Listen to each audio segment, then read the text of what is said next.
ভাইরা আমার, আল্লাহ পাক মানুষের ভিতরে জন্মগতভাবে সৃষ্টিগতভাবে অনুকরণ করার অনুসরণ করার একটা যোগ্যতার ক্ষমতা দিয়ে আল্লাহ দুনিয়াতে মানুষকে পাঠিয়েছে। সুবহানাল্লাহ।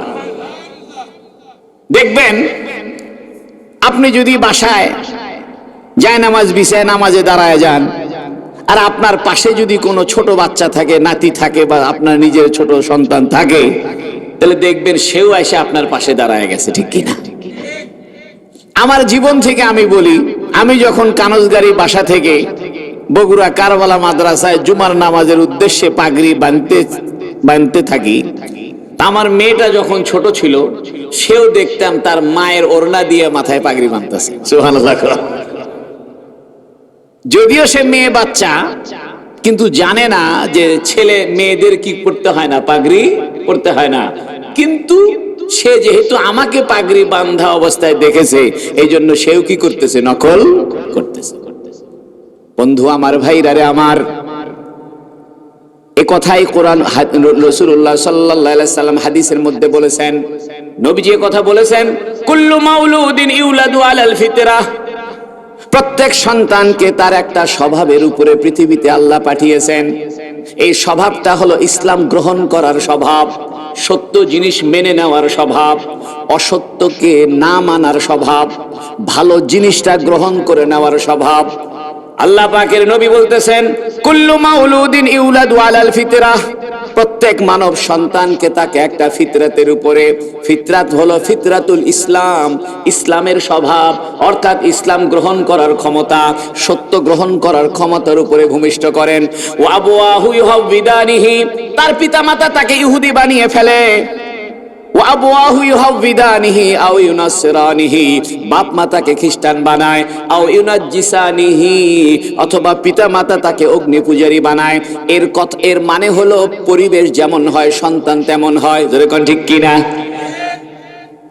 এই বগুড়ায় একটা সন্তান ভূমিষ্ঠ হয়েছে। এই ভূমিষ্ঠ হওয়ার পরে এই সন্তানকে যদি সৌদি আরবে রেখে আসেন, তাহলে এই বাচ্চাটা আস্তে আস্তে আরবি কথা বলবে, ঠিক কিনা? আবার সৌদি আরবে ভূমিষ্ঠ হয়েছে, এই বাচ্চাটাকে যদি আপনি বাংলাদেশে নিয়ে আসে এইখানে রেখে দেন, আশেপাশে সবাই বাংলা বলে, এই বাচ্চা আস্তে আস্তে কি শিখবে? বাংলা শিখবে। আবার মনে করেন বাংলাদেশের কোন সন্তান ভূমিষ্ঠ হওয়ার পরে একে আমেরিকাতে রেখে আসছেন, আশেপাশে সবাই ইংরেজি বলে, তো দেখবেন এই সন্তান আস্তে আস্তে কি বলে? এর মানে পরিবেশ যেমন ভাষা সেমন। জোরে কোন ঠিক কিনা? আপনার বাড়িতে যদি ভালো কোনো কাজের কথা শুনলে আপনি বলেন আলহামদুলিল্লাহ। আপনার বাড়িতে যদি জাযাকাল্লাহ, আলহামদুলিল্লাহ, সুবহানাল্লাহর শব্দগুলো বেশি উচ্চারিত হয়, আপনার সন্তানটাও আলহামদুলিল্লাহ শিখবে। জোরে কোন ঠিক কিনা? আপনি আপনার সন্তানকে যদি একটা চকলেট দিলেন, আমাদের বাচ্চাদেরকে আমরা শিখাই, বলো বাবা থ্যাংক ইউ, বলো থ্যাংক ইউ, বলো। জোরে কোন ঠিক কিনা? আর আপনি যদি আপনার সন্তানকে চকলেট দেওয়ার পরে বলেন, বাবা বলো জাযাকাল্লাহ, জাযাকাল্লাহ, আপনার সন্তানটা একটা আরবি শিখলো, হাদিসের একটা শব্দ শিখলো। এ কারণে প্রত্যেকটা হরফে হরফে আপনার সন্তানের আমল নামার ভিতরে 10টা সওয়াব লেখা হইলো। পরিবেশ যেমন হবে ভাষা তেমন হবে, পরিবেশ যেমন হবে পোশাক আশাক তেমন হবে। যেরকম ঠিক কিনা? মনে করেন এক সন্তান ভূমিষ্ঠ হয়েছে, আমেরিকাতে ভূমিষ্ঠ হয়েছে, তার মায়েও হাফ প্যান্ট পরে, বাপেও হাফ প্যান্ট পরে, কারণ আমেরিকাতে হাফ প্যান্ট পরা কোনো ব্যাপার না, ঠিক কিনা? আবার এরা মদও খায়, নাউজুবিল্লাহ। এই সন্তান আস্তে আস্তে হাফ প্যান্টটাকে নিজের সহনীয় মনে করবে, যেটা খারাপ কিছু না। আমার মাও হাফ প্যান্ট পরে, মাও মদ খায়, বাপও মদ খায়, এটাকে তারা খারাপ কিছু মনে করবে না। তার কাছে এটা সহনীয় হবে। বাংলাদেশে যদি একটা সন্তান ভূমিষ্ঠ হয়, তাহলে এই সন্তান দেখবে যে না, আব্বা হাফ প্যান্ট পরে না, ঠিক কিনা? সৌদি আরবে যদি ভূমিষ্ঠ হয়, তাহলে দেখবে আব্বা নামাজ পড়ে, দাড়িটা রাখছে, জুব্বাটা গায়ে দিচ্ছে। যেরকম ঠিক কিনা? বন্ধু আমার, খাওয়া দাওয়াও সেরকম। একটা সন্তান ভূমিষ্ঠ হওয়ার পরে আপনি তাকে শুরু থেকে ঝাল খাওয়ানো শুরু করছেন, তো 2-1 দিন খালি শোষাইছে, আস্তে আস্তে দেখবেন ওই বাচ্চা পরবর্তীতে ঝাল তরকারি ছাড়া খাইতেই পারবে না। আবার কোন একটা বাচ্চাকে যদি আপনি জন্মের পর থেকে খালি মিষ্টি খাওয়ান, ঝাল তরকারি জীবনে না দেন, 5-6-10 বছর কোনো ঝাল তরকারি না দেন, তাহলে এই সন্তান ভবিষ্যতে কোনো ঝাল তরকারি খাইতে পারবে না। এ কথার অর্থ হলো পরিবেশ যেমন হবে পোশাক তেমন হবে, পরিবেশ যেমন হবে ভাষা তেমন হবে, পরিবেশ যেমন হবে খাওয়া দাওয়া তেমন হবে, পরিবেশ যেমন হবে আচার আচরণ তেমন হবে। এ কথাই নবীজি হাদিসের মধ্যে বলেছেন, কুল্লু মাউলুদিন ইউলাদু আলাল ফিতরাহ, প্রত্যেক মানব সন্তানকে তার ফিতরাতের উপরে অর্থাৎ ইসলামের স্বভাবের উপরে, ভালো জিনিস গ্রহণ করার স্বভাবের উপরে, ভদ্র থাকার স্বভাবের উপরে, সৎ মানুষ হিসেবে জীবন যাপন করার স্বভাবের উপরে তাকে দুনিয়াতে পাঠানো হয়, জন্ম দেওয়া হয়। তার পরিবেশটাকে খ্রিস্টান বানায়, পরিবেশটাকে ইহুদি বানায়, পরিবেশটাকে অগ্নি পূজারী বানায়। ও বন্ধু, এজন্য আমাদেরকে একটা সুন্দর পরিবেশ তৈরি করতে হবে। এটা ব্যক্তিগত জীবনেও করতে হবে, পারিবারিক জীবনেও করতে হবে, সামাজিক জীবনেও করতে হবে, রাষ্ট্রীয় জীবনেও করতে হবে, সংসদেও জ্বালাতে হবে। জোরে কোন ঠিক কিনা? বন্ধুরা আমার, ভাইরারে আমার, এই যে মানুষের ভিতরে একটা অনুকরণ করার স্বভাব, অনুসরণ করার স্বভাব, এজন্য একটা অনুকরণীয় ব্যক্তির দরকার আছে কি নাই? মনে করেন মানুষের ভিতরে পিপাসার অবস্থা আছে, এই জন্য আল্লাহ পিপাসা নিবারণের জন্য কি তৈরি করছে? পানি। মানুষের ক্ষুধা লাগে, এই জন্য আল্লাহ খাদ্য বানিয়েছে। এরকম ঠিক কিনা? পিপাসা সৃষ্টি করেছে কে? এখন পানিও বানাইছে কে? এখন আল্লাহ যদি শুধু পিপাসা বানায় দিত, পানি না বানায় দিত, তাহলে কামটা ভালো হইতো না। আল্লাহ যেমন পিপাসা বানিয়েছে, পাশাপাশি পানি সৃষ্টি করেছেন, ক্ষুধা সৃষ্টি করেছেন, পাশাপাশি খাবারের ব্যবস্থা করেছেন। একই রকম ভাবে মানুষের ভিতরে অনুসরণ করার একটা যোগ্যতা দিয়ে সৃষ্টি করেছেন। তাহলে অনুকরণীয় একজন ব্যক্তির দরকার আছে কি নাই? ও বন্ধু, যাকে অনুকরণ করা যায়, অনুসরণ করা যায়, এমন একজন ব্যক্তির নাম হলো মুহাম্মাদুর রাসূলুল্লাহ সাল্লাল্লাহু আলাইহি ওয়াসাল্লাম। এজন্যই আমার নবীকে আল্লাহ পাক কোরআনে বলছেন, ইন্নাকা লাআলা খুলুকিন আযীম। আল্লাহু আকবার। হে নবী, আপনি মহান চরিত্রের উপরে অধিষ্ঠিত। ইন্নাকা লাআলা খুলুকিন আযীম, আপনি মহান চরিত্রের অধিকারী। লাকাদ কানা লাকুম ফি রাসূলিল্লাহ, আল্লাহ পাক বলেছেন রাসূলুল্লাহর জীবনীর মাঝে উসওয়াতুন হাসানা, তোমাদের জন্য উত্তম একটা আদর্শ রয়েছে, তোমাদের জন্য অনুকরণীয় একটা ব্যাপার রয়েছে। একটা হাদিস মনে পড়ছে, বলবো নি?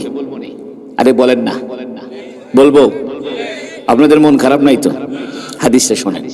এই হাদিস আমি এখন প্রায় জায়গায় বলতেছি।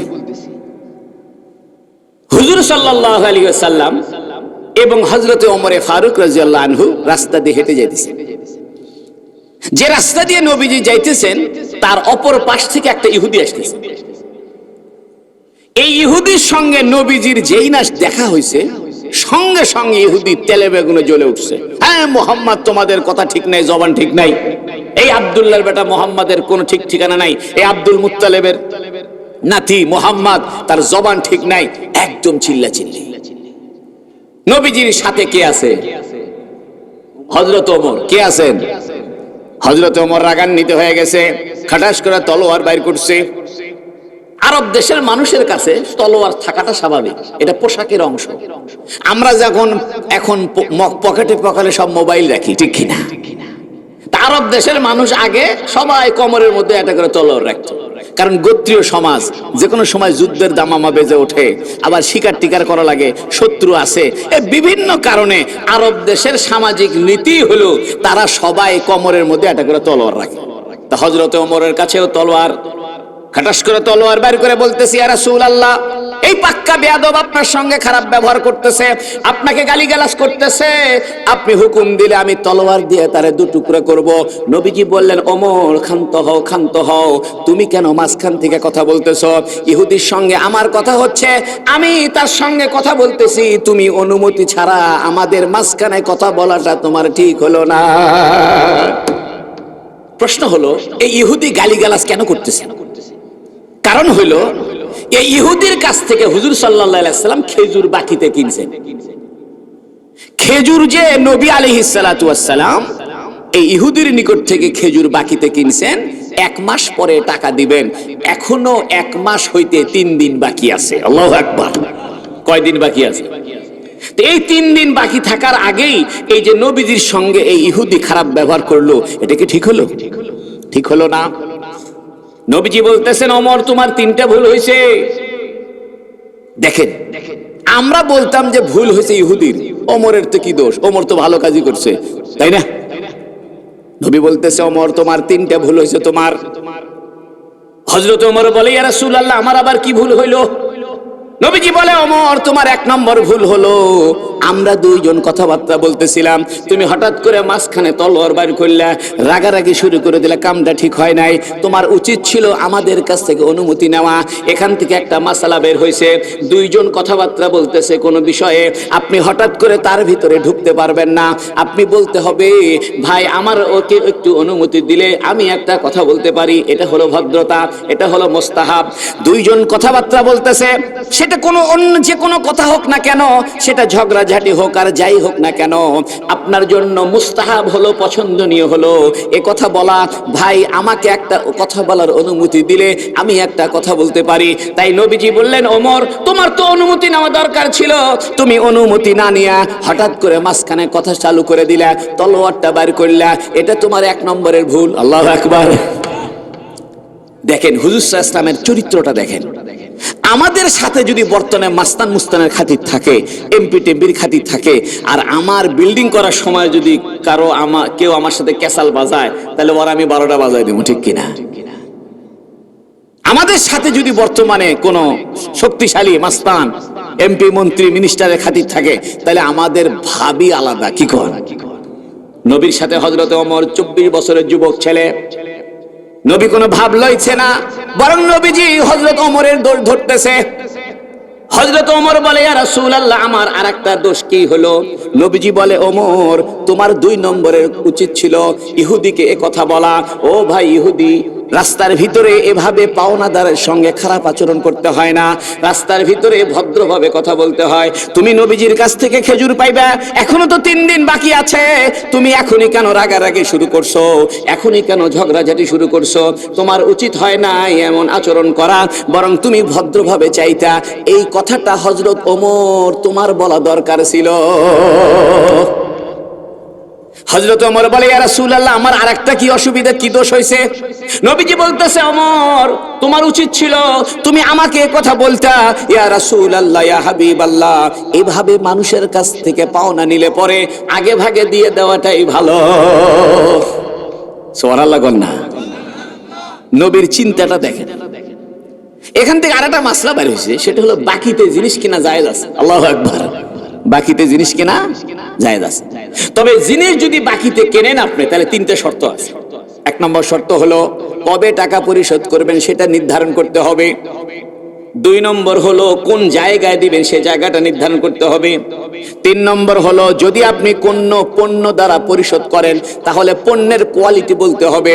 যেমন আপনি 5 মণ ধান নিয়েছেন, তাকে এখন বললেন ভাই তোমাকে আমি 5 মণ আলু দিব অথবা 6 মণ আলু দিব, আলুটা কোন কোয়ালিটির দিবেন এই কোয়ালিটি নির্ধারণ করতে হবে।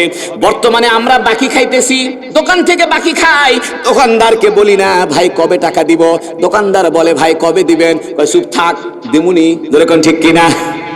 বেশিরভাগ যুবক মানুষেরা এখন দোকান থেকে সিগারেট বাকি খায়, ভয়েতে দোকানদার কিছু বলতে পারে না, অথবা শরমের খাতিরেও কিছু বলে না, মহব্বত আছে, খাতির আছে, দোকান থেকে জিনিসটা বাকি নিয়ে গেল, কিন্তু কবে টাকা দিবে সে কথা বললো না। এটা একটা নাজায়েজ কাজ করলো, কারণ মনে মনে তার অশান্তি সৃষ্টি হয়েছে, ঠিক মতো দেয় কি দেয় না। আর বর্তমানে মানুষ তো বাকি নিলে দেওয়ার কোনো নাম নাই, যেরকম ঠিক কিনা? এজন্য হাদিস শরীফ আছে তুমি যদি বাকিতে ক্রয় করো তাহলে কবে টাকা দিবে এটা নির্ধারণ করতে হবে। একই রকম ভাবে আমরা রিকশার মধ্যে উঠি, কোনো ভাড়া ভুরা ঠিকঠাক না করে খাটাস করে লাভ দিয়ে উঠে, কয় চল, রিকশাওয়ালা কয় ভাই কোথায় যাবেন, কয় যাতে থাক, যেরকম ঠিক কিনা? এগুলো জায়েজ নাই। আপনি রিকশায় ওঠার আগে দরদাম ঠিক করে নিতে হবে, বলতে হবে ভাই আমি 7 মাথায় যাব, 20 টাকা দিব অথবা 25 টাকা দিব অথবা 30 টাকা দিব। অর্থাৎ চুক্তি ঠিকঠাক না করলে ঝগড়া হয়। যেখানে ঝগড়া হতে পারে, যেখানে ধোঁকাবাজি হতে পারে, যেখানে ক্ষতি হতে পারে, এই ধরনের চুক্তি করা ইসলামে জায়েজ নাই। আজকের সমাজে আমরা রিকশা উঠতেছি, কোনো ভাড়া মিটাইতেছি না, দোকান থেকে বাকি খাচ্ছি, কবে টাকা দিব সেটা বলতেছি না। এজন্য নবীজি ইহুদির কাছ থেকে বাকিতে খেজুর কিনছে, বলে দিছে 1 মাস পরে আমি তোমার খেজুরের দামটা দিব। এখান থেকে আরেকটা মাসলা বের হইছে, সেটা হলো কাফেরের কাছ থেকে কেনাকাটা করা জায়েজ আছে। কোন বিধর্মী তার দোকান থেকে মাল কেনা জায়েজ আছে। হুজুর সাল্লাল্লাহু আলাইহি সাল্লাম যে খেজুর কিনছেন কার কাছ থেকে? আরে বলেন না, ইহুদির কাছ থেকে। নিজের জন্য কিনেন নাই। নবীর মসজিদে একটা মাদ্রাসা ছিল, এই মাদ্রাসার নাম ছিল সুফা। এই সুফা মাদ্রাসা আবু হুরায়রা পড়তেন, সালমান ফারসি পড়তেন, ইয়াসের পড়তেন, আম্মার পড়তেন, আব্দুল্লাহ বিন মাসউদ পড়তেন, আব্দুল্লাহ বিন আব্বাস পড়তেন, এরকম আরো সাহাবায়ে কেরাম। নবীর মসজিদে নববীর ভিতরে একটা মাদ্রাসা ছিল। অর্থাৎ হুজুর সাল্লাল্লাহু আলাইহি সাল্লামের যে রওজা মোবারক, উনার যে ঘর থাকার স্থান, এই স্থানের পিছনে এক হাত রেলিং দেওয়া উঁচু করে একটা জায়গা আছে। এই জায়গা হলো সুফার জায়গা। এখানে বড় লোক সাহাবীরা খেজুর কাইটে কাইটা মসজিদের বারান্দার ভিতরে ঝুলায় দিত, আর গরিব গরিব সাহাবীরা 24 ঘন্টা এখানে থাকতো। ক্ষুধা লাগলে একটা দুটো করে খেজুর পারে পারে খাইতো। সুবহানাল্লাহ। বেশ কিছুদিন হলো এই মসজিদে কোনো খেজুর আসে না, এজন্য নবীজি ইহুদির কাছ থেকে খেজুর বাকিতে কিনছেন। এখান থেকে বোঝা গেল মানুষের উপকার করার জন্য বাকি করাটা ভালো কাম। যেরকম সুবহানাল্লাহ। আমরা তো নিজের জন্য বাকি করি, কিন্তু কাউকে দান করার জন্য কোনোদিন বাকি করলাম না, কারো উপকার করার জন্য কোনোদিন বাকি করিনি। নিজের জন্য বাকি করি, নিজের জন্য উদ্ধার করি সবকিছু। হুজুর সাল্লাল্লাহু আলাইহি সাল্লাম গরিব গরিব সাহাবীদেরকে দেখাশোনা করার জন্য, তাদের জরুরত পূর্ণ করার জন্য তিনি বাকিতে খেজুর কিনছেন। আল্লাহু আকবার। হুজুর সাল্লাল্লাহু আলাইহি সাল্লাম বললেন, ওমর তোমার ভুল হয়েছে কয়টা? 3টা। 1 নম্বর ভুল হলো তুমি মাঝখানে কি জন্য ইন্টারফেয়ার করিলে, কি জন্য ঢুকলা। 2 নম্বর তুমি ইহুদিকে বলতে, ভাই ইহুদি, পাওনাদারের সাথে এইভাবে খারাপ ব্যবহার করতে হয় না, ভদ্রভাবে চাইতে হয়। 3 নম্বরে তুমি আমাকে বলতে পারতা, ইয়া রাসূলুল্লাহ, পাওনাদারের পাওনা তাড়াতাড়ি দিয়ে দেওয়াই ভালো। নবী বলতেছে, ওমর তুমি এই ইহুদিকে নিয়ে যাও, তোমার বাড়িতে কি খেজুর আছে? হযরত ওমর বলতেছে, ইয়া রাসূলুল্লাহ, কিছু খেজুর আছে। নবীজি বলতেছে, ওমর তাকে তুমি নিয়ে যাও, আমার পক্ষ থেকে তার খেজুরটা তুমি পরিশোধ করে দিবা। আর তুমি যে তার সঙ্গে একটু খারাপ ব্যবহার করছো, তলোয়ার বার করছো, একটু রাগান্বিত হয়েছো, এই কারণে তোমার পক্ষ থেকে একটু অতিরিক্ত খেজুরও দিয়ে দিবা। এখানে একটা প্রশ্ন হতে পারে যে জিনিস যা নিছেন তার চাইতে বেশি দেওয়া সুদ। 100 টাকা নিছেন, দেওয়ার সময় 120 টাকা দিচ্ছেন, এটা কি সুদ? 10 মণ ধান নিছেন, এখন দেওয়ার সময় আপনি 11 মণ দিচ্ছেন, এটা কি হবে? সুদ হবে। তাহলে হুজুর সাল্লাল্লাহু আলাইহি সাল্লাম ইহুদির নিকট থেকে যে খেজুরটা নিছেন, তা হযরত ওমরকে বলতেছেন তুমি একটু বেশি করে দিবে, তাহলে তো সুদ হওয়ার কথা, ঠিক কিনা? মুহাদ্দিসিনে কেরাম বলতেছেন সুদ হবে না। কেন হবে না? এটা তৃতীয় পক্ষ থেকে দেওয়া হচ্ছে। ইহুদির নিকট থেকে নবীজি যে পরিমাণ খেজুর নিয়েছিলেন, ওই পরিমাণ খেজুরই দিতে বলছেন নবীর পক্ষ থেকে। আর ওমরের পক্ষ থেকে বলছেন তুমি একটু অতিরিক্ত দিবা। এটা তৃতীয় ব্যক্তির পক্ষ থেকে দেওয়া, এটা সুদ হয় না। দুইজনের ভিতরে কম বাড়া করে বিক্রি করলে, লেনদেন করলে সুদ হয়। তৃতীয় পক্ষ যদি কোনো পুরস্কার দেয়, তৃতীয় পক্ষ যদি কোনো কিছু হাদিয়া দেয়, তাহলে এটা সুদ হয় না। যেমন বড় সময় দেখা যায় ওই ফ্রিজ কেনার সময় ক্র্যাশ কার্ড থাকে কিনা? দোকানদার আপনার কাছে ফ্রিজ বেচবে, আপনি ফ্রিজ কিনবেন 50,000 টাকা দিয়ে, মানে ক্র্যাশ কার্ড ঘষে যদি 5,000 টাকা কম পাওয়া যায়, এটা পুরস্কার দিছে কোম্পানিওয়ালা, এটা জায়েজ আছে। গুড়া সাবান কিনলে বালতি ফ্রি দেয়, দেয় কি দেয় না? এটা জায়েজ আছে। হুজুর সাল্লাল্লাহু আলাইহি সাল্লাম বলেন, ওমর তুমি ইহুদিকে নিয়ে যাও, আমার পক্ষ থেকে ওই পাওনাটা তুমি পরিশোধ করে দাও, আর নিজের পক্ষ থেকে একটু বেশি খেজুর দিবা। হযরত ওমরে বলতেছে, ও ইহুদি ভাই, চলেন আমার সাথে চলেন, আমি আপনার খেজুরটা দিয়ে দিচ্ছি। ইহুদি বলতেছে, ইয়া রাসূলুল্লাহ, দাঁড়ান দাঁড়ান, আমার একটা কথা আছে। নবীজি বললেন, ইহুদি ভাই তোমার কি কথা? ইহুদি বলতেছে, ইয়া রাসূলুল্লাহ, ইয়া হাবিবাল্লাহ, আমি একজন তৌরাতের বড় আলেম। আমাদের তৌরাতের কিতাবে লেখা আছে, যিনি শেষ নবী হবে, যিনি আখেরি নবী হবেন, তার ব্যক্তিগতভাবে যতই তাকে গালিগালাজ করা হোক, ততই তার ধৈর্য বৃদ্ধি পাবে। যতই তাকে ব্যক্তিগত কারণে রাগান্বিত করা হোক, যতই তাকে কষ্ট দেওয়া হোক, ততই তিনি ধৈর্য বৃদ্ধি পাবে। আমি মনে মনে চিন্তা করেছি, আমি আপনাকে একদিন পরীক্ষা করব, সত্যি আপনি শেষ নবী কিনা। যদি আপনি শেষ নবী হন, তাহলে আপনার ব্যক্তিগত আচরণে আঘাত করলে পরে, ব্যক্তিগত কাজে আপনাকে আঘাত দিলে আপনার ধৈর্যই বৃদ্ধি পাবে। আমি চান্স খুঁজতেছিলাম, একদিন না একদিন আপনার সঙ্গে খারাপ ব্যবহার করব, কিন্তু সুযোগ পাইতেছি না।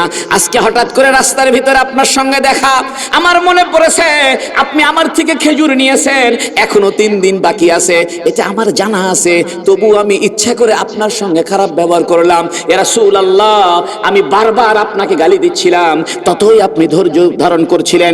আমি বারবার আপনার ব্যক্তিগতভাবে আপনাকে অসৎ বলছিলাম, আপনি ততবার আমাকে ধৈর্যের পরিচয় দিয়েছেন। ইয়া রাসূলুল্লাহ, ইয়া হাবিবাল্লাহ, আমার আর বুঝতে বাকি নাই, আপনি আখিরি নবী, হাতটা বাড়ায়া দেন, আমাকে হাতটা ধরে মুসলমান বানায়া নেন। ওয়ামা আরসালনাকা ইল্লা রাহমাতাল লিল আলামিন। ও যুবকেরা, তুমি তো মুহাম্মদ সাল্লাল্লাহু আলাইহি ওয়াসাল্লামকে চিনলা না। তুমি তো সারাদিন ফেসবুক নিয়ে ব্যস্ত, সারাদিন টিকটক নিয়ে ব্যস্ত, সারাদিন ইউটিউব নিয়ে ব্যস্ত, সারাদিন ধান্দাবাজি নিয়ে ব্যস্ত। তোমার তো মুহাম্মদ সাল্লাল্লাহু আলাইহি ওয়াসাল্লামকে জানার সময় হলো না। তুমি কি জানো রাসূলুল্লাহ সাল্লাল্লাহু আলাইহি সাল্লাম যে রাস্তা দিয়ে হেঁটে যেতেন, ওই রাস্তা দিয়ে আতরের ঘ্রাণ ছড়িয়ে যেত।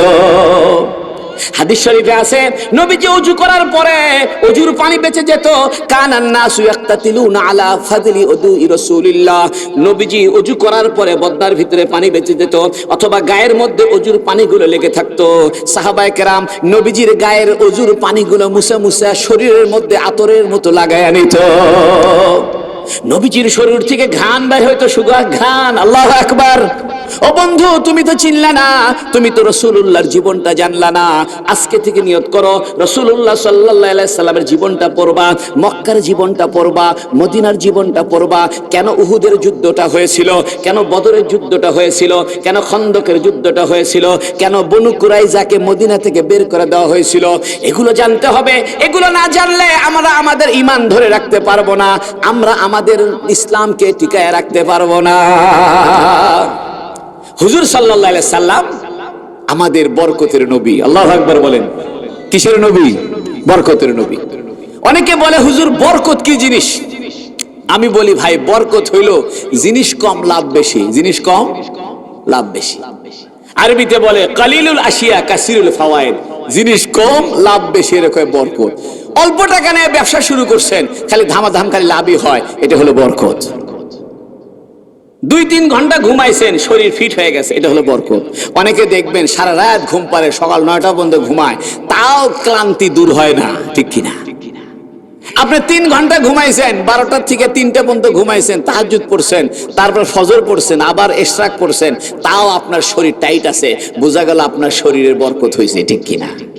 একজন অল্প খায় পেট ভরে যায়, আর একজন পেট ভরে খায়, গলা ভরে খায়, তাও পেট ভরে না, বরকত হয়নি, দেখুন ঠিক কিনা? বন্ধু আমার, ভাইরা রে আমার, অল্প জিনিসের ভিতরে যদি বেশি লাভ হয়, এটার নাম বরকত। অল্প সময়ের ভিতরে বেশি কাজ হয়, এটার নাম বরকত। আমরা হলাম বরকতের নবীর বরকতের উম্মত। আল্লাহু আকবার। বুখারী শরীফের হাদিসে আছে, নবীজি বলছেন, এক ধরনের কর্মচারী আল্লাহ নিয়োগ দিয়েছেন, সকাল থেকে দুপুর পর্যন্ত তারা কাজ কাম করছে, তাদের বেতন হচ্ছে 1 কিরাত 1 কিরাত, অর্থাৎ 1 টাকা 1 টাকা। আর এক ধরনের কর্মচারী আল্লাহ নিয়োগ দিয়েছেন, এরা জোহর থেকে আসর পর্যন্ত কাজ করেছে, এদের বেতনও 1 টাকা 1 টাকা। আল্লাহ আরেক ধরনের কর্মচারী নিয়োগ দিয়েছেন, এরা আসর থেকে মাগরিব পর্যন্ত কাজ করেছে, তবে বেতন হলো 2 টাকা 2 টাকা। আল্লাহু আকবার। দেখেন, কিছু কর্মচারী আল্লাহ নিয়োগ দিছে, ফজর থেকে জোহর পর্যন্ত কাজ করেছে, সময়টা বেশি না কম? বেশি, বেতন কত? 1 টাকা। এরপরে আরেক দলকে আল্লাহ কর্মচারী নিয়োগ দিছে, এরা জোহর থেকে আসর পর্যন্ত কাজ করছে, সময়টা আগের চাইতে একটু কম, বেতন 1 টাকা। আর আসর থেকে মাগরিব পর্যন্ত আল্লাহ কর্মচারী নিয়োগ দিছে, এদের সময় সবচেয়ে কম, বেতন 2 টাকা 2 টাকা। সাহাবায়ে কেরাম জিজ্ঞেস করছেন, বুখারী শরীফের হাদিস, ইয়া রাসূলুল্লাহ, এদেরকে তো বুঝলাম না, চিনলাম না, ফজর থেকে জোহর পর্যন্ত কাজ করছে, এরা কারা? বেতন পাইছে 1 টাকা 1 টাকা। নবীজি বললেন, এরা হলো ইহুদি, এদের বয়স ছিল অনেক, এরা হলো বনি ইসরাইল, অনেক হায়াত পাইছে, 100 হায়াত দিয়েছে, অর্থাৎ অল্প সময় হায়াত দিয়েছে, তবে একটা আমল করলে ডবল ডবল সওয়াব দেওয়া হয়। বন্ধু আমার, তুমি আর আমি তো বরকতের নবীর বরকতের উম্মত। আল্লাহু আকবার। নবীর বরকতের একটা হাদিস শোনো। খন্দকের যুদ্ধ হইতেছে, পানির বড় অভাব, কোথাও কোনো পানি নাই। এক সাহাবী এসে বলতেছে, ইয়া রাসূলুল্লাহ, আমার তো পানির অভাব, ওযু করলে পরে খাওয়ার পানি থাকে না, খাইতে গেলে ওযু করার পানি থাকে না। নবীকে বলল, ইয়া রাসূলুল্লাহ, পানির বড় অভাব দেখা দিছে। নবীজি বললেন, তুমি ঘাবড়ায়ো না, তোমার কাছে কি একটু পানি হবে? ওই সাহাবী বলতেছে, ইয়া রাসূলুল্লাহ, ইয়া হাবিবাল্লাহ, আমার কাছে একটা মস্কো আছে। মস্কো মানে চামড়ার থৈলা। ইয়া রাসূলুল্লাহ, এই থৈলার ভিতরে অল্প একটু পানি আছে। নবীজি বললেন, পানিটা নিয়ে আসো। আল্লাহু আকবার। সবাই আসতেছে, পানি নিয়ে যাচ্ছে। কেউ জারিকেন ভরে নিয়ে যায়, কেউ বালতি ভরে নিয়ে যায়, কেউ পাতিল ভরে নিয়ে যায়। যার যার মতো সবাই পানি নিয়ে যাচ্ছে। ওই সাহাবী পানি ঢেলে ঢেলে দিতেছে। সকাল থেকে দুপুর পর্যন্ত পানি নিয়ে গেল, সবাই পানি নিয়ে গেল, শত শত মানুষ পানি নিয়ে গেল। ওই সাহাবী বলতেছে, দেখি তো আমার চামড়ার থলের ভিতরে আর কতটুকু পানি আছে। চামড়ার থলেটা নিচে নামায়া দেখে, সকালবেলা যে পরিমাণ পানি ছিল এখনো সেই পরিমাণই আছে। ওয়ামা আরসালনাকা ইল্লা রাহমাতাল লিল আলামিন। ও বন্ধু, আমার নবী তো রহমত, আমার নবী তো জগতের রহমত, আমার নবী তো বরকতের নবী। আমার নবীর থুতু যেখানে লাগছে সেখানে বরকত হয়ে গেছে। বন্ধু আমার, যে নবীর থুতুর ভিতরে বরকত থাকে, ওই নবীর সুন্নতের ভিতরে বরকত আছে কি নাই? ওই নবীর আদর্শের ভিতরে বরকত আছে কি নাই? ও বন্ধু, আজকে থেকে নিয়ত করো, আমি আমার নবীর ডিজাইনে নিজেকে সুসজ্জিত করব, আমি আমার নবীর সুন্নত মতো চলবো। নবীজি মেসওয়াক করতেন, আমিও মেসওয়াক করব। আল্লাহু আকবার। মেসওয়াকের একটা হাদিস মনে পড়ছে, বলবনি? আপনাদের মন খারাপ, কষ্ট হচ্ছে না তো? হুজুর সাল্লাল্লাহু আলাইহি সাল্লামের যখন ইন্তেকাল হবে হবে ভাব, মৃত্যুর কাছাকাছি, নবীজি আয়েশা সিদ্দিকাকে বলতেছেন, আয়েশা, আমার মেসওয়াকটা আনো। তো হুজুর সাল্লাল্লাহু আলাইহি সাল্লাম মেসওয়াক আনছেন। আয়েশা সিদ্দিকা মেসওয়াকটা চাবাইতে পারতেছে না, নবী অসুস্থ। নবী বললেন, আয়েশা, তুমি একটু মেসওয়াকটা চাবায়া দাও। আল্লাহু আকবার। আয়েশা সিদ্দিকা রাদিয়াল্লাহু আনহা মেসওয়াকটা চাবিয়ে চাবিয়ে নরম করে দিয়েছেন। নবীজি ওই নরম করা, ওই চাবানো, আয়েশা সিদ্দিকার চাবানো মেসওয়াক দিয়ে নবী মেসওয়াক করেছেন মৃত্যুর আগে। আল্লাহু আকবার। খেয়াল করে দেখেন, নবীজি মেসওয়াক বাদ দিতেছেন না। নবীজির মৃত্যু হবে তবুও মেসওয়াক বাদ দিতেছেন না। আয়েশা সিদ্দিকাকে বলতেছে, আয়েশা রে, আমাকে তুমি মেসওয়াকটা চাবায়া দাও। আয়েশা সিদ্দিকা রাদিয়াল্লাহু আনহা বলেন, রিকি রিকাহু, হাদিসের মধ্যে আছে, আয়েশা সিদ্দিকা বলতেন, আমার মুখের লালা নবীর মুখের মধ্যে গিয়েছে। কারণ আয়েশা সিদ্দিকা যখন মেসওয়াকটা চাবায়া দিয়েছে, মেসওয়াকটা তো ভিজে ভিজে গেছে, থুতু দিয়ে ভিজে ভিজে গেছে। ওই ভেজা ভেজা মেসওয়াকটা দিয়ে রাসূলুল্লাহ মেসওয়াক করেছেন। এখান থেকে মাসলা বাইর হয়েছে, আপনি যদি বিবির ঝুটা খান, বিবি একটা গ্লাসের মধ্যে পানি খেয়েছে, ওই গ্লাসের পানি যদি আপনি খান, আপনার বিবি একটা প্লেটে ভাত খেয়েছে, ওই প্লেটের ভাতটা যদি আপনি খান, তাহলে বিবির থুতু মাখা ভাত আপনার মুখে গেল। এটা একটা সুন্নত আদায় হলো, মহব্বত বৃদ্ধি পেল। আমাদের বাড়িতে তো এখন সুন্নত নাই, আমাদের বাড়িতে তো নবীর আশ্চর্য নবীর সুন্নত নাই। ও বন্ধু, বাড়িতে নবীর সুন্নত ঢুকাইতে হবে। হুজুর সাল্লাল্লাহু আলাইহি সাল্লাম মাঝে মাঝে আয়েশা সিদ্দিকাকে বলতেন, ইয়া হুমায়রা। আল্লাহু আকবার। হুমায়রা মানে লাল গোলাপি। হুমায়রা মানে কি? লাল গোলাপি। হ্যাঁ, এটা হাদিস শোনাই, শোনেন। হুজুর সাল্লাল্লাহু আলাইহি সাল্লাম বাসায় এসে রুটি খাবেন, এজন্য আয়েশা সিদ্দিকা রাদিয়াল্লাহু আনহা আটার ভিতরে পানি দিয়া মাখায়া রাখছে, রুটি বানাবে। আয়েশা সিদ্দিকা রাদিয়াল্লাহু আনহা একটু ভোলা ভালা মহিলা ছিলেন, ঠান্ডা ঠান্ডা মানুষ, পাতলা মানুষ। আটার ভিতরে পানি দিয়া মাখায়াছে, রুটি বানাবে। এর মধ্যে উনি ঘুমায় গেছে, আর ছাগল এসে আটা খায় চলে গেছে। নবী ঘরে ঢুকছে, ঢুকে বলতেছে, আয়েশা, রুটি বানাইছো নি? আয়েশা লাল হয়ে গেছে লজ্জায়, ফর্সা মানুষ, কারণ রুটি আটা খায় গেছে কে? ছাগল। নবীজি এখন বলতেছে, আয়েশা, রুটি বানাইছো নি? আয়েশা সিদ্দিকা বলতেছে, ইয়া রাসূলুল্লাহ, কি বলবে, কারণ লজ্জার ব্যাপার, মনে মনে ভয় করতেছে রাগারাগি করে কিনা। নবীজি বলতেছে, ইয়া হুমায়রা, ও আমার লাল গোলাপি, লা তাখাফি, ভয় করিও না। নবীজি নিজের হাতে আটা বের করে আবার পানি দিয়ে আটা মেখে রুটি বানিয়ে আয়েশাকে খাওয়ায় দিয়েছে। আমরা তো জীবনে আমাদের স্ত্রীদের সঙ্গে ভালো ব্যবহার করলাম না, শুধু বাড়িতে ঢুকে বউকে গালিগালাজ করো, বউকে ধমকাও, বউকে বাপের বাড়িতে যাইতে দেয় না, বউকে বলে বাপের বাড়ির থেকে জমি আনো, জমির ভাগ আনো। ও বন্ধু, তোমার পরিবারে কখনো শান্তি হবে না যতক্ষণ তুমি তোমার পরিবারে নবীর সুন্নতের ব্যবহার না করবা। এখান থেকে বোঝা যায় বউকে একটু গোলাপি বলে ডাকা, ও সুন্দরী বলে ডাকা, এটা একটা সুন্নত। কারণ নবীজি আয়েশা সিদ্দিকাকে বলতেন, ইয়া হুমায়রা, ও লাল গোলাপি। যে ব্যক্তি তার বউকে আদর করে সুন্দরী বলে ডাকে, গোলাপি বলে ডাকে, গোলাপ বলে ডাকে, একটা সুন্নতের আমল হবে, আর আমল নামার ভিতরে সওয়াব আর সওয়াব লেখা হবে। আজকে আমাদের পরিবারের জীবন থেকে নবীর সুন্নত আউট হয়ে গেছে, আমাদের জবান থেকে, আমাদের সবকিছু থেকে আমাদের সুন্নত আউট হয়ে গেছে, এমনকি আমাদের শিক্ষা ব্যবস্থা থেকেও ইসলামটা দূরে চলে গেছে। জোরে কোন ঠিক কিনা? ধ্বংস করা হচ্ছে সব দিকে। এজন্য আসেন আমরা আমাদের বাচ্চাদেরকে ইসলাম শিখাই, আমাদের বাচ্চাদেরকে কোরআন শিখাই, আমাদের বাচ্চাদেরকে নবীর পরিচয় শিখাই দিই। ও বন্ধু, বাচ্চাকে হাতে 2টা টাকা দিবেন, দিয়ে বলবেন যাও ফকিরকে দিয়ে আসো। বাচ্চার হাতে 2টা টাকা দিয়ে বলবেন যাও ফকিরকে দিয়ে আসো। এটা হাদিসের মধ্যে আছে। তুমি তোমার সন্তানকে দান করা শিখাও, তুমি তোমার সন্তানকে ভদ্র শিখাও। তোমার সন্তানকে একটা চকলেট দাও, দেওয়ার পরে বলো আলহামদুলিল্লাহ, বলো শুকরান লিল্লাহ, অথবা বলো জাযাকাল্লাহ। তোমার সন্তানকে তুমি যদি জাযাকাল্লাহ শিখাও, আলহামদুলিল্লাহ শিখাও, সুবহানাল্লাহ শিখাও, মাশাআল্লাহ শিখাও, সালাম দাও শিখাও, তাহলে সঙ্গে সঙ্গে একটা সুন্নতের আমল হবে, আর পরিবারটা জান্নাতের পরিবার হবে। আজকে আমাদের যুবকগুলো নষ্ট হয়ে যাইতেছে, কারণ আমাদের বাড়িতে ইসলামের কোনো চর্চা নাই, আমাদের পরিবারে, আমাদের বাড়ির ভিতরে ইসলামের কোনো আলোচনা নাই। আজকে থেকে নিয়ত করেন, প্রত্যেকদিন বাড়ির মধ্যে এশার নামাজের পরে, খাওয়া দাওয়ার পরে একটা হাদিস পাঠ করবেন, অথবা একটা কোরআনের আয়াত পাঠ করবেন।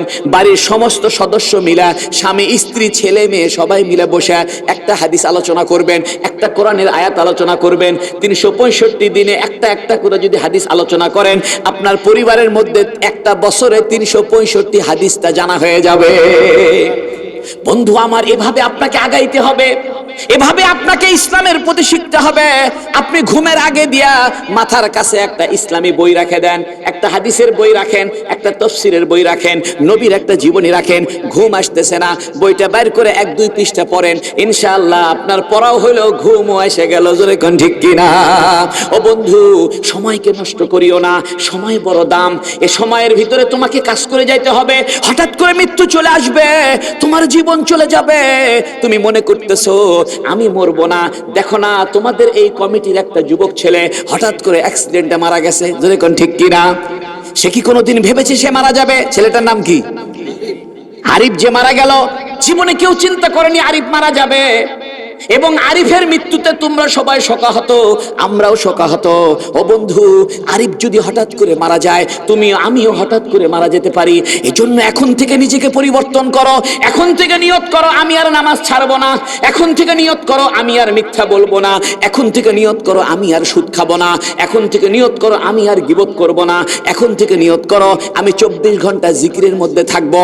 রাস্তায় দিয়ে যাব, আল্লাহ আল্লাহ আল্লাহ জিকির করব। দোকানে বসে আছি, আল্লাহ আল্লাহ জিকির করব। রিকশায় চলে যাইতেছি, আল্লাহ আল্লাহ জিকির করব। আমার মা বোনেরা রে, বাড়িতে বসে বসে তরকারি কাটতেছেন, জবানটা বন্ধ রাখিয়েন না, এই জবান দিয়ে আল্লাহ আল্লাহ আল্লাহ জিকির করতে থাকেন। বাড়িতে বসে বসে কাপড় সেলাই করতেছেন, বাড়িতে বসে বসে ঘর মুছতেছেন, ঘর ঝাড়ু দিতেছেন, জবানের মধ্যে আল্লাহ আল্লাহ জিকির জারি করে রাখেন। হাদিস শরীফে আছে, যে ব্যক্তি জিকির করে করে তার জবানকে তরুতাজা রাখবে, কাল কিয়ামতের ময়দানে ওই লোকটা হাসতে হাসতে জান্নাতে চলে যাবে। আল্লাহ পাক কোরআনে কথা বলেছেন, ফাযকুরুনি আযকুরুকুম। এ বান্দা, তুমি আমাকে ডাকো, আমার জিকির করো, আমাকে স্মরণ করো, আমি আল্লাহ বিপদে আপদে তোমাকে স্মরণে রাখব। ও বন্ধু, কেন আল্লাহ থেকে দূরে চলে যাও? কেন নামাজটা ছেড়ে দিয়েছো? কেন তুমি আড্ডাবাজ হয়ে গেছো? আল্লাহ পাক কোরআনে বলতেছেন, কাইফা তাকফুরুনা বিল্লাহ, কিভাবে আল্লাহকে অস্বীকার করো, কিভাবে আল্লাহ থেকে দূরে চলে থাকো। ওয়া কুনতুম আমওয়াতা, তোমরা সবাই ছিলে মৃত, তোমাদের কোনো অস্তিত্ব ছিল না। ফাআহইয়াকুম, আমি আল্লাহ তোমাকে জিন্দা করেছি। সুম্মা ইউমিতুকুম, তিনি আবার তোমাকে মৃত্যু দিবেন। সুম্মা ইউহয়িকুম, আবার তিনি তোমাদেরকে তাজা করবেন। সুম্মা ইলাইহি তুরজাউন, আবার তিনি আল্লাহ তোমাদেরকে আমার আল্লাহর সামনে ফিরায় আনবেন। মৃত্যুর কথা স্মরণ করো, জীবন হঠাৎ করে চলে যাবে, তুমি মনে করতেছো আমি মরলে আমার সংসারের কি হবে, আমার বাচ্চা কাচ্চার কি হবে। আল্লাহ কোনো ধার ধারে না, তোমার আজরাইলও কোনো ধার ধারে না। ও বন্ধু, তুমি মরে দেখো সব কিছু চলবে, তোমার ছেলে মেয়ে একদিন দুই দিন কান্নাকাটি করবে, এরপরে সব ঠান্ডা হয়ে যাবে, তোমার আসল জীবন শুরু হবে। ইয়াউমা ইয়াফিরুল মারউ মিন আখি ওয়া উম্মিহি ওয়া আবি ওয়া সাহিবাতিহি ওয়া বানি। আল্লাহ কোরআনে বলছেন এমন একটা ভয়াবহ দিন আসবে, কিয়ামতের এমন একটা দিন আসবে, ইয়াউমা ইয়াফিরুল মারউ মিন আখিহি, মানুষ তার ভাইকে দেখে ভেগে চলে যাবে। ইয়াউমা ইয়াফিরুল মারউ মিন আখিহি ওয়া উম্মিহি ওয়া আবিহি, তার মাকে থেকে পলায়ন করবে, তার পিতাকে দেখে ভেগে চলে যাবে, তার স্বামীকে দেখে ভেগে চলে যাবে, কেউ কাউকে চান্স দিবে না। ও বন্ধু, সেদিন একমাত্র কাজে আসবে আল্লাহর রহমত আর রাসূলুল্লাহ সাল্লাল্লাহু আলাইহি সাল্লামের সুপারিশ। একটা হাদিস মনে পড়ছে, বলবো নি। এক সাহাবী অসুস্থ হয়ে পড়ছে, আপনাদের কষ্ট হচ্ছে না তো? এক সাহাবী অসুস্থ হয়ে পড়ছে, তো অসুস্থ হওয়ার পরে তার বেটাদেরকে বলতেছে আমাকে নবীর কাছে নিয়ে চলো। আল্লাহু আকবার। তো বেটারা বাপকে ধরে নবীর কাছে নিয়ে গেছে। অসুস্থ সাহাবী নবীর কাছে যা বলতেছে, ইয়া রাসূলুল্লাহ, আমি অসুস্থ, যে কোনো সময় মরে যেতে পারি, আমি আপনাকে না দেখলে আমার মন ভরে না, প্রত্যেক দিন আমি একবার করে মসজিদে নববীতে আসি আর আপনার চেহারাটা দেখি। আল্লাহু আকবার। ইয়া রাসূলুল্লাহ, আমার তো এখন মৃত্যু সন্নিকটে, মৃত্যুর পরে আমি আপনাকে কোথায় পাবো? আল্লাহু আকবার। দেখেন সাহাবীর ধান্দা দেখেন। আমাদের মরার সময় ধান্দা হলো বেটা কই, বেটি কই, নাতি কই, ঠিক কিনা? জায়গা জমি কি হবে, টাকা পয়সার কি হবে। আর ওই সাহাবী মরার আগ দিয়ে করছে আমাকে নবীর কাছে নিয়ে চলো। নবীকে যা জিজ্ঞেস করতেছি, ইয়া রাসূলুল্লাহ, মৃত্যুর পরে আমি আপনাকে কোথায় পাবো? আপনার তো কোটি কোটি উম্মত, আপনার তো লক্ষ লক্ষ উম্মত, আপনি কি আমারে চিনবেন? আল্লাহু আকবার। একটা সাদা সিধা সাহাবী ছিল, নবী বলতেছে ও আমার সাহাবী, তুমি চিন্তা করো না, মৃত্যুর পরে তুমি আমাকে হাউজে কাউসারের কাছে পাইবা। আল্লাহু আকবার। তুমি যদি আমাকে ভালোবাসো, তুমি যদি আমার সুন্নত মতো চলো, তুমি যদি আমার উপরে বেশি বেশি দরুদ শরীফ পাঠ করো, আমি তোমাকে চিনে ফেলবো। তুমি চিন্তা করো না, তুমি ঘাবড়ায়ো না, কাল কিয়ামতের ময়দানে কোটি কোটি মানুষের সামনে আমি তোমার চেহারা চিনে ফেলবো। হাদিস শরীফে আছে আল্লাহ পাক কিছু ফেরেশতা বানিয়েছেন, ভ্রাম্যমান ফেরেশতা, এরা বাড়িতে বাড়িতে দোকানে দোকানে রাস্তায় রাস্তায় ঘুরে বেড়ায়। যখনই কোনো ব্যক্তি একবার দরুদ শরীফ পাঠ করে, ওই ফেরেশতা তার চেহারার ছবিটা তুলে নিয়ে যায়, সরাসরি দৌড়ায় রাসূলুল্লাহ সাল্লাল্লাহু আলাইহি সাল্লামকে দেখায়, বলে ইয়া রাসূলুল্লাহ, এই যে বগুড়া শহরের পূর্ব পালসার একটা যুবক ছেলে আপনার উপরে দরুদ শরীফ পাঠ করেছে, এই যে পূর্ব পালসার একটা মেয়ে আপনার উপরে দরুদ পাঠ করেছে, আপনি তার চেহারাটা দেখে রাখেন, কাল কিয়ামতের ময়দানে আপনি তাকে সুপারিশ করে জান্নাতে ঢুকায়া দিবেন। সাহাবী বলতেছে ইয়া রাসূলুল্লাহ, আমি আপনারে কোথায় খুঁজে পাবো?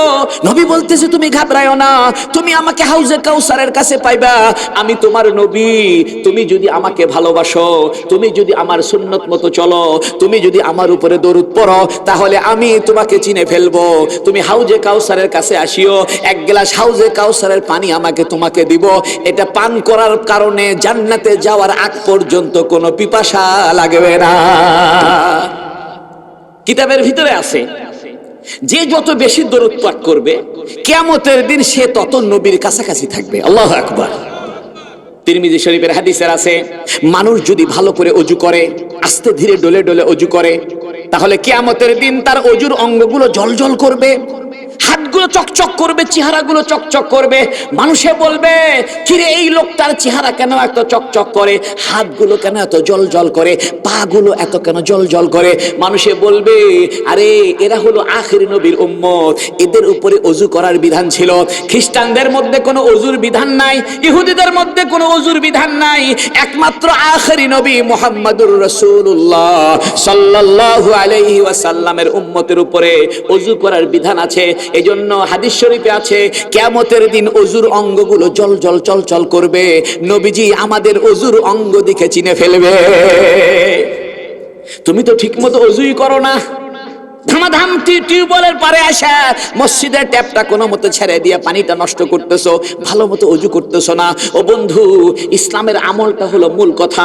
আমল যদি ঠিক হয় তাহলে ইনশাআল্লাহ ইসলাম কায়েম হবে। আমল যদি ঠিক হয় দুনিয়া ভালো হবে, আখিরাত ভালো হবে। জোরে কোন ঠিক কিনা? একটা সায়েন্টিফিক ব্যাখ্যা বলি। আমরা যে ওযু করার সময় ঘাড় মাসে করি, এটার একটা উপকার আছে। বর্তমান মেডিকেল সায়েন্স বলতেছে মানুষের ঘাড়ের মধ্যে ছোট ছোট কিছু রগ আছে, চিকুন চিকুন রগ আছে। এই রগটা ব্রেনের সাথে সম্পর্ক। কোন মানুষ যদি দৈনিক ৩-৪ বার তার ঘাড়ের মধ্যে হালকা পানি দিয়ে একটু হালকা করে মুছে নেয়, তাহলে তার ইনশাআল্লাহ ব্রেন ভালো থাকবে, ব্রেন স্ট্রোক হবে না। আল্লাহু আকবার। নবীর সুন্নতের ভিতরে বরকত আছে, তুমি তো জানলে না। নবীর সুন্নতের ভিতরে সায়েন্টিফিক ব্যাখ্যা আছে। ও বন্ধু, তুমি যদি ঠিক মতো নামাজ পড়ো তাহলে তোমার শরীরের কোনো ব্যথা বেদনা থাকার কথা নয়। আল্লাহু আকবার। দেখেন, ঢাকা ল্যাবেডে আমার একবার পায়ে ব্যথা হয়েছিল। আমি ঢাকা ল্যাবেড হসপিটালে গেছিলাম বড় ডাক্তারের সাথে দেখা করার জন্য। তার ভিজিট 1200 টাকা না 1500 টাকা। সে আমাকে বলতেছে, হুজুর আপনি তো হুজুর মানুষ, আপনার তো ব্যথা বেদনা হওয়ার কথা না। আমি কেন? কোন ব্যক্তি যদি সুন্নত তরিকায় রুকু করে, সুন্নত তরিকায় সেজদা দেয় এবং ঠিকঠাক মতো নামাজ ভালো মতো পড়ে, তাহলে এর সব জয়েন্টের ব্যথা আরো ভালো হয়ে যাবে। আল্লাহু আকবার। বড় ডাক্তার আমাকে কথা বলছে। বড় ডাক্তার আমাকে বলতেছে, হুজুর আপনি যদি ঠিক মতো রুকু করেন, ঠিক মতো সেজদা করেন, তাহলে আপনার শরীরের ব্যায়াম হবে, জয়েন্টে ব্যায়াম হবে, পায়ের গিরায় ব্যায়াম হবে। মনে হয় সুন্নত তরিকায় রুকু হইতেছে না, সুন্নত তরিকায় সেজদা হইতেছে না। আমরা সেজদায় যাই আর উঠি, ঠক ঠক করে যাই আর উঠি, এজন্য কাম হয় না। ও বন্ধু, আপনি যদি সুন্নত তরিকায় নামাজটা আদায় করেন, সুন্নত তরিকায় ওযুটা করেন, দুনিয়াতেও শরীরটা ভালো থাকবে, আখিরাতেও জান্নাতের ফয়সালা হবে। সাহাবী নবীর কাছে যা বলছে, রাসূলুল্লাহ মৃত্যুর পরে কোটি কোটি মানুষ, আমি আপনারে কই পাবো? নবী বলছে, তুমি আমারে কোথায় পাইবা? হাউজে কাউসার। সাহাবী বলতেছে, রাসূলুল্লাহ ওইখানে যদি না পাই আর কোথায় পাবো? নবী বলতেছে, তুমি চিন্তা করো না, তুমি ফুলসিরাতের কাছে পাইবা আমাকে, আমি তোমার নবী। তুমি যদি ফুলসিরাতের কাছে আসো আমাকে পেয়ে যাইবা। তুমি যদি ফুলসিরাত পার হতে না পারো, তাহলে আমি তোমার নবী, তোমার হাতটা ধরে ফুলসিরাত পার করায় দিব। সাহাবী বলতেছে, রাসূলুল্লাহ ওইখানেও যদি আপনারে আমি না পাই আর কোথায় পাবো? নবী বলতেছে, তুমি ঘাবড়ায়ো না, তুমি চিন্তা করো না, আমি দাড়িপাল্লার কাছে দাঁড়ায় থাকবো।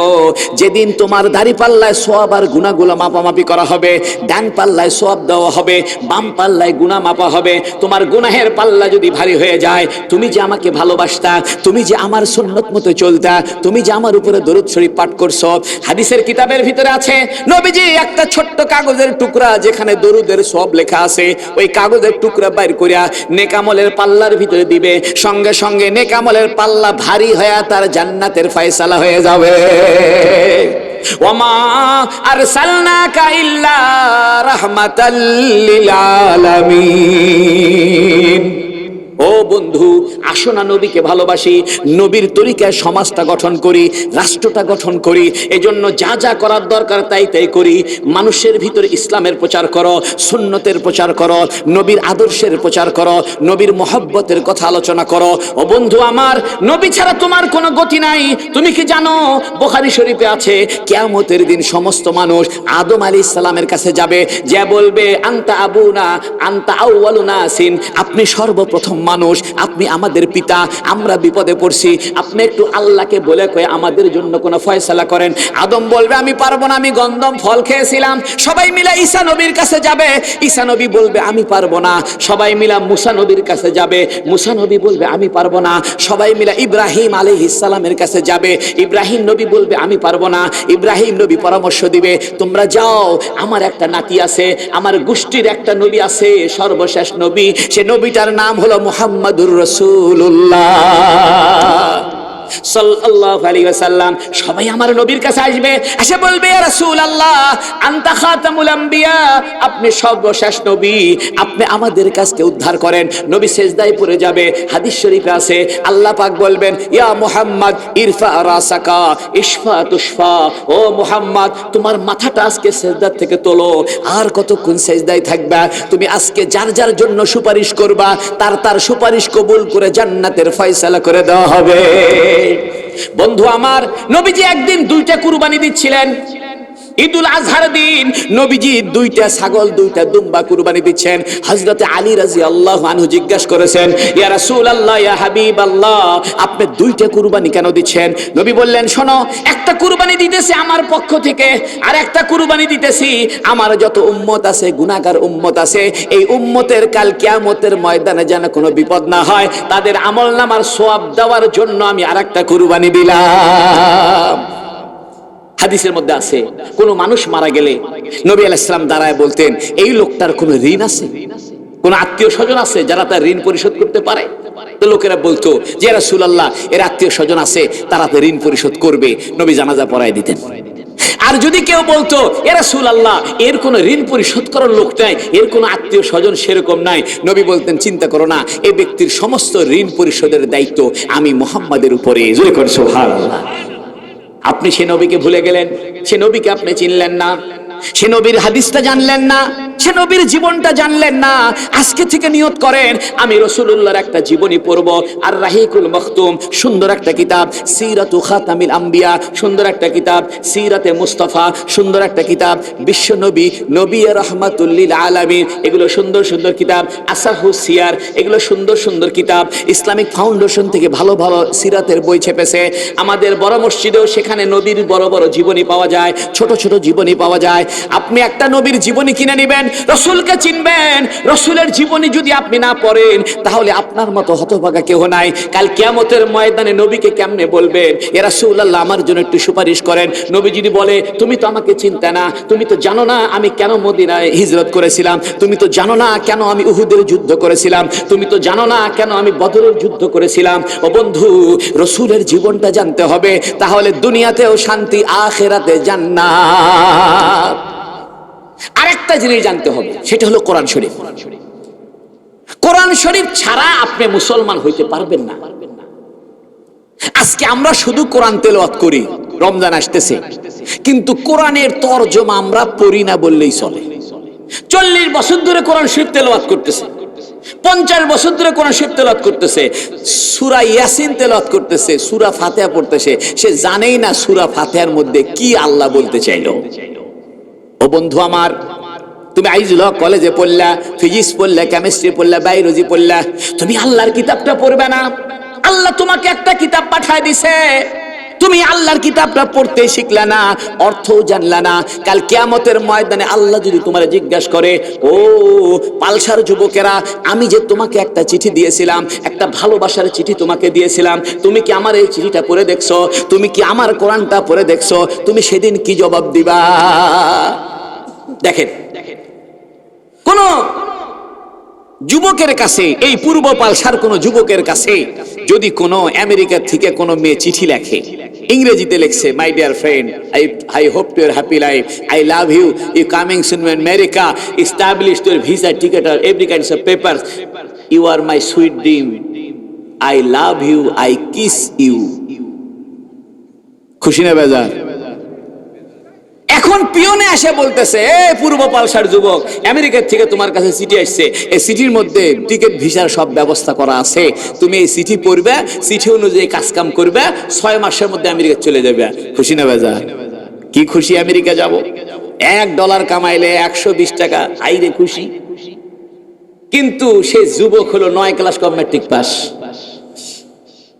খালি চিঠি খুলে দেখালে এবিসি লেখা, আর কিছু পারে না।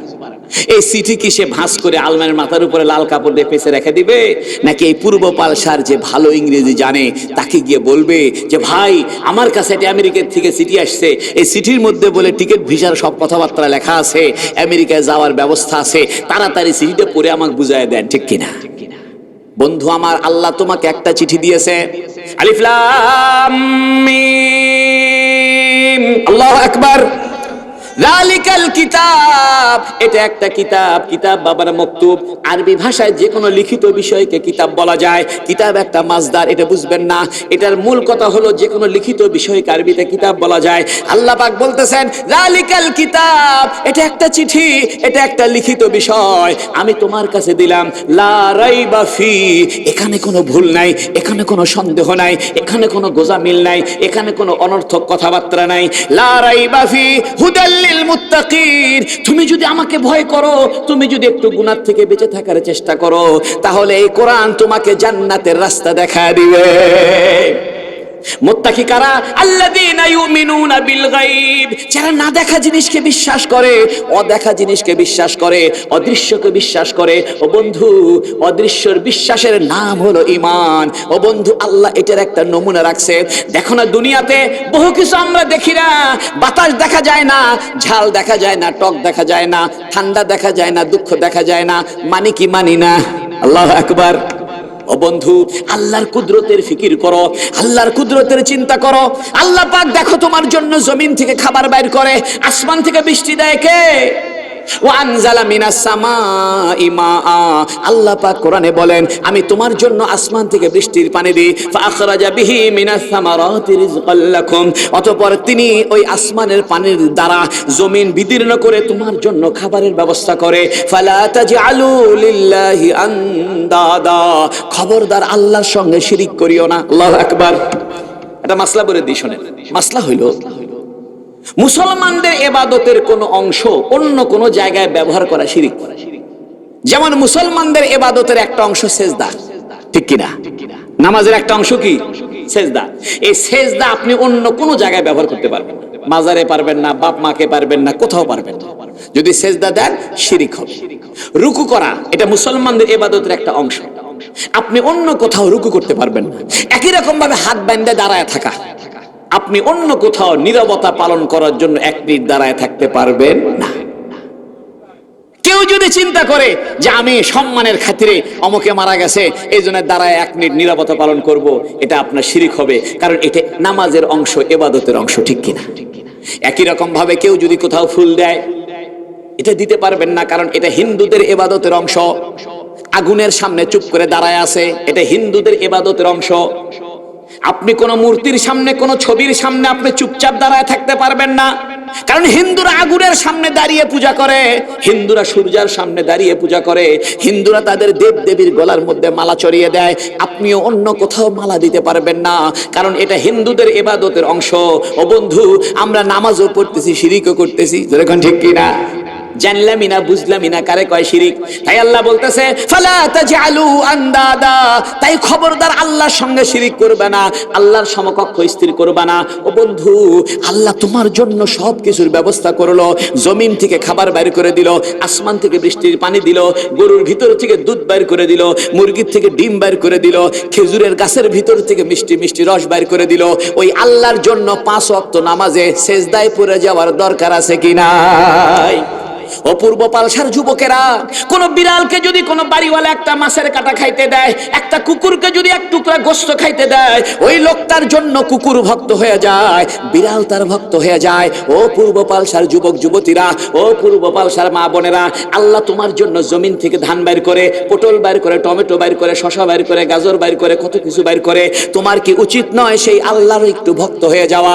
আর আল্লাহর ভক্ত হওয়ার প্রধান আলামত হইল 5 ওয়াক্ত নামাজে আদায় করা। বন্ধু আমার, এই যে রমজান আসতেছে, নিয়ত করো আমি একটা নামাজ বাদ দিব না, আগামীকাল ফজর থেকে আমি একটা নামাজ বাদ দিব না। আর একটা নিয়ত করো, আমি কোরআন শরীফটা শিখবো, তেলাওয়াতটা শিখবো, আর কোরআনের অর্থটা শিখবো, কোরআনের সংক্ষিপ্ত তাফসীরটা শিখবো। তোমরা সবাই মিলে তোমাদের হুজুরকে ধরো, মসজিদের হুজুরকে ধরো, ধরে বলো হুজুর আমাদেরকে বয়স্কদের একটু কোরআন শিখায় দেন, আমরা একটু কোরআন শিখবো। বগুড়াতে সুন্দর একটা সংস্থা আছে, তালিমুল কোরআন সংস্থা। এই সংস্থার লোকদের কাছে বলো হুজুর আমাদেরকে একটা কোরআন শিখার ব্যবস্থা করে দেন। বন্ধু আমার, তুমি যদি কোরআনুল কারীম শিখো, তোমার দিলের ভিতরে নূর পয়দা হবে, জবানে নূর পয়দা হবে, তোমার মস্তিষ্ক প্রখর হবে, তোমার চেহারা উজ্জ্বল হবে, কবরের মধ্যে কোরআন তোমাকে শাফাত করবে, কিয়ামতের দিন কোরআন তোমার জন্য জান্নাতে যাওয়ার রাস্তা হবে।